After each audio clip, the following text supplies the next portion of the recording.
Hola amigos, aquí Héroes y Batallas.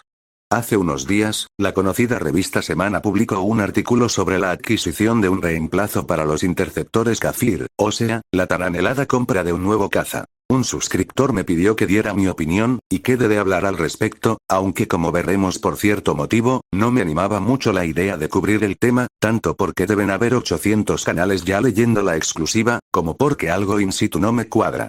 Sin embargo, después varios más se sumaron a la petición. Así que como verán, este no es precisamente un vídeo trayendo la exclusiva o dando la noticia en sí, sino que es mi opinión acerca del tema, la cual por cierto me hicieron saber, es lo que les interesa, pues di a elegir en una encuesta si querían que hablara solo tocando los puntos positivos, o si querían escuchar mi opinión sincera y realista, por ende, quizá lo más pesimista posible.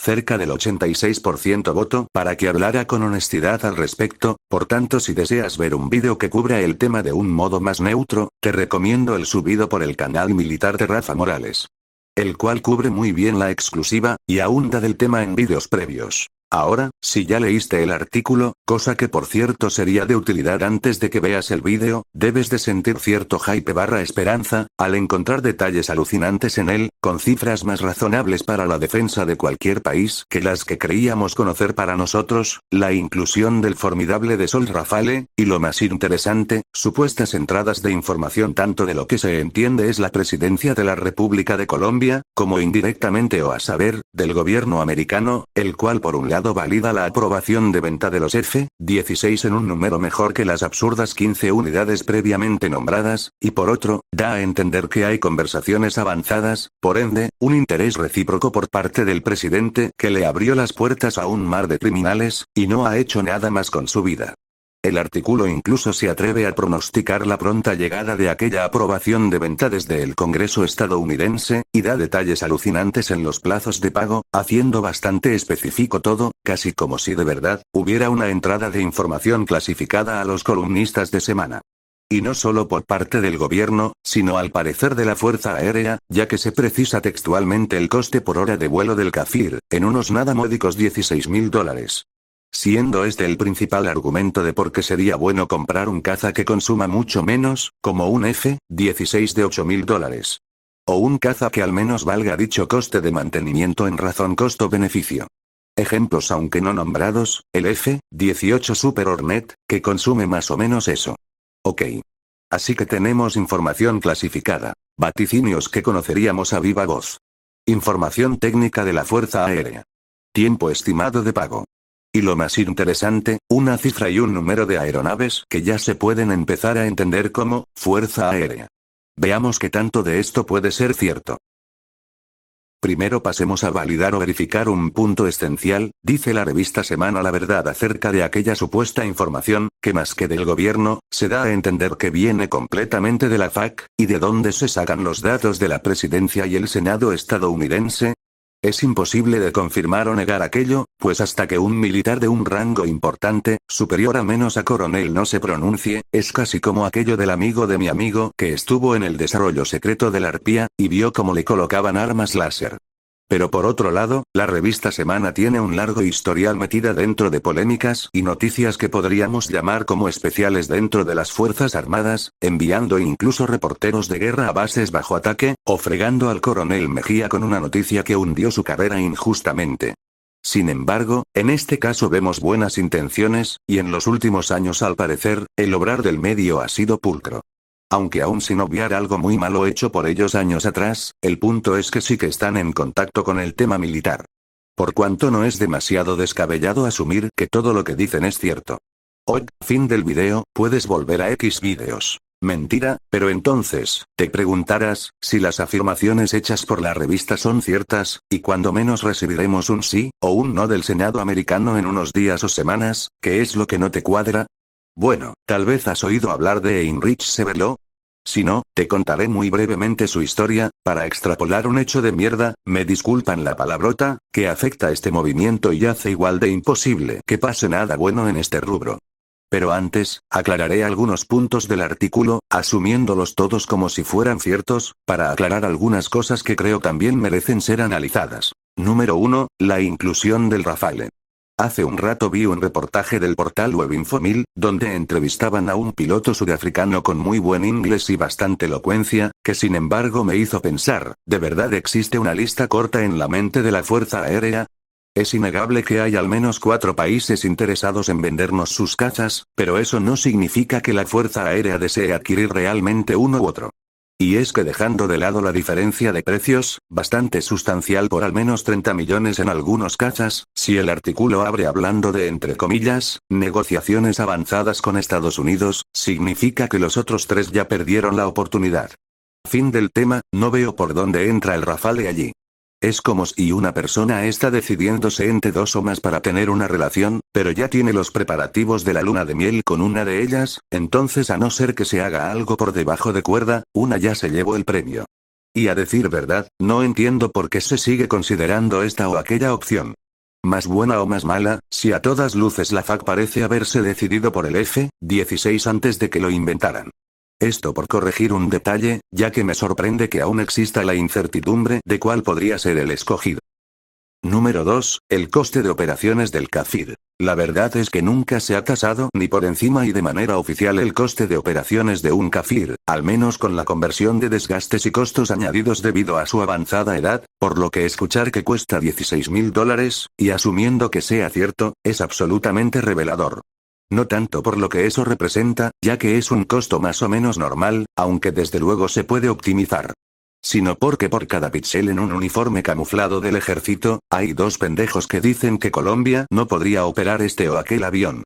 Pues bien, ahí lo tienen, el coste de operaciones del Kafir, es posiblemente igual de alto que lo que muchos niños básicos creen que consume el Tifón, y más o menos igual que los F-16 de Chile, con lo cual, no hay cambio o desafío operacional. Hay más bien un bocón por cada píxel en un uniforme con impermeable y funda para casco incluidos. Número 3. Número y costos. Como ya saben, el punto más interesante del artículo, es que no habla de unos ridículos 1.200 millones para adquirir el caza, sino de unos mucho más ortodoxos 4.000, así como de una escuadra completa, es decir, un ala de combate con 2 escuadrones de 12, y no los patéticos 15 que se repetían en 3 de las 4 ofertas, tocando el punto más bajo con el Rafale, el cual solo sería de 12 aeronaves según la oferta de Dassault, pero al parecer y según el artículo.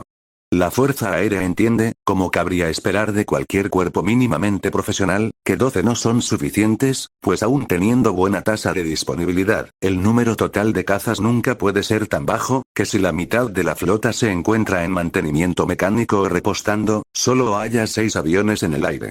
Por tanto. Y si es así la intención, es excelente. Dicho esto, ahora sí veamos qué es lo que no me cuadra del artículo, incluso asumiendo que todo lo dicho sea verdad. Les hablaba de Heinrich Severloh, un soldado del ejército alemán que combatió en Normandía en el día D, y que recibió el mítico y escalofriante apodo de la bestia de Omaha. La razón de que lo mencione, es simplemente detallar lo que significa la diferencia entre un esfuerzo táctico, de un esfuerzo estratégico. Heinrich Severloh se ganó su apodo, ya que en el desembarco de las fuerzas aliadas el 6 de junio, él solo acabó con entre 1.000 y 2.000 soldados enemigos, teniendo lo que es probablemente, el récord de más bajas en un solo día de toda la historia. Por otro lado, no muy lejos de allí Michael Wittmann, un tanquista de élite conseguiría famosas victorias contra más tropas aliadas, y en el cielo, en el frente ruso, varios superases, acumularían más de 250 victorias, llegando al máximo con las 350 o más del famoso Erich Hartmann. Todo muy bonito, y Alemania perdió la guerra 10 meses después. ¿A qué voy? Bueno. A que los esfuerzos individuales son inútiles, si el esfuerzo estratégico falla miserablemente. Severloh podía ser una bestia, pero en Normandía habían poco más de 30.000 alemanes disponibles, que pronto se enfrentarían a 100.000 tropas enemigas. Incluso si cambiamos algo del plano táctico a operacional, y Rommel hubiese tenido todas sus fuerzas, incluidas divisiones de tanques en la playa desde el primer día, subiendo el número a 50 o 70.000 hombres, o si se quiere 150.000, ¿habría esto significado algo contra más de 1.500.000 tropas enemigas, solo en ese frente? ¿Cuántos Michael Wittmann hacían falta para destruir más de 40.000 tanques Sherman? ¿O cuántos superases, para detener una producción masiva de cazas y bombarderos que ya habían ganado la carrera tecnológica? La guerra en ese caso se perdió el día que el canciller y antiguo cabo de la Primera Guerra Mundial decidió declararle la guerra a las dos mayores potencias del mundo al tiempo. Ese día dejó de importar todo lo que hicieran generales, soldados, pilotos, o mariscales de dicho ejército. Ya podían haber 1000 bestias de Omaha, que nunca iban a ganar ninguna guerra. En el artículo vemos que la Fuerza Aérea está moviendo las piernas, pero, ¿significa esto algo sin dirección política? Se nos señala que el gobierno de Colombia está interesado, y que hay negociaciones, pero los cazas no se compran de manera ultra secreta y archicomplicada, simplemente se elige uno de acuerdo a las necesidades de cada país, y entonces se empieza a pagar, y eso es todo. Ejemplos: Brasil no compró un caza porque su fuerza aérea se decidiera por el Gripen, ni porque los suecos autorizaran la venta. Brasil compró un caza porque su gobierno dio dinero para comprar el caza. Argentina en cambio se decidió ya por el F-A-50, un simple entrenador, y más allá de que Reino Unido boicoteara cualquier negociación con la CAI, el gobierno argentino ya desde hacía 1 año y medio había desahuciado el proyecto. La Fuerza Aérea puede hacer las negociaciones que quiera, y paralelamente Estados Unidos puede hacer las aprobaciones que considere justas, pero sin un líder, el dejar un acuerdo firmado que no quede lo suficientemente blindado a futuro, y más aún en el último minuto de la presidencia, sigue siendo el equivalente a nada. Basta con ver el caso de las Pola de México, que pasaron de ser 8 a ser una incompleta, sencillamente porque la nueva administración de izquierda no quiso comprarlas con un contrato ya firmado.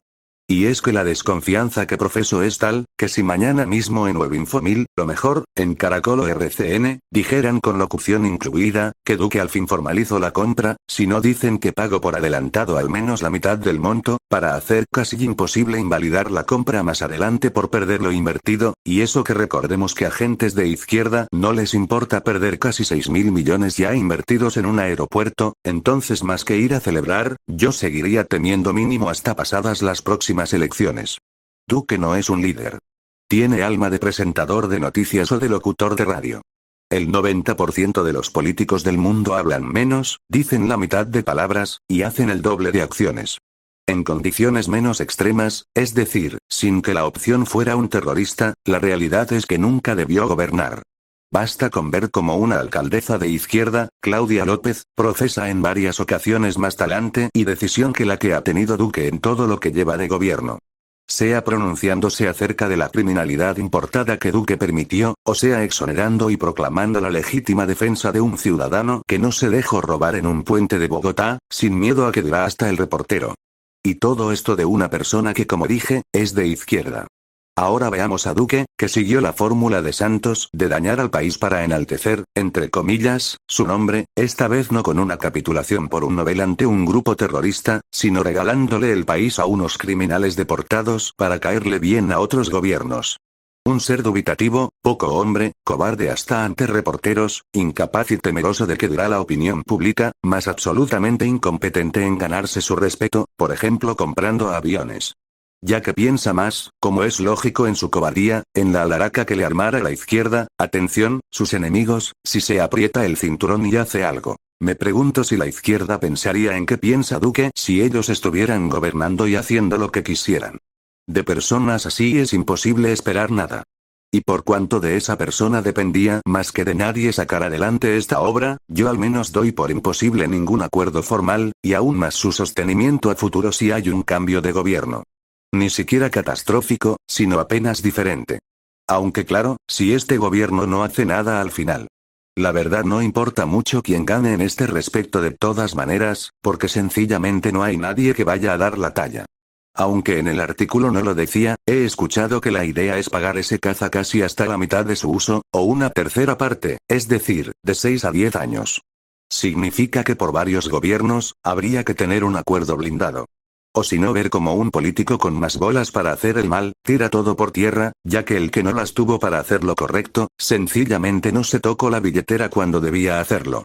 A lo mejor Duque teme que el castigo por gastar en algo que es normal en todo el mundo le cueste su reelección, a lo que yo me pregunto, ¿qué clase de bestia espera caer bien a alguien importando a millares de criminales que ensucien y hagan inevitables las principales vías de la bendita capital? Sencillamente, y como dijera Gilberto Tobón, este tipo es un inútil, un imbécil, un niño, y de niños, no se pueden esperar acciones de hombres.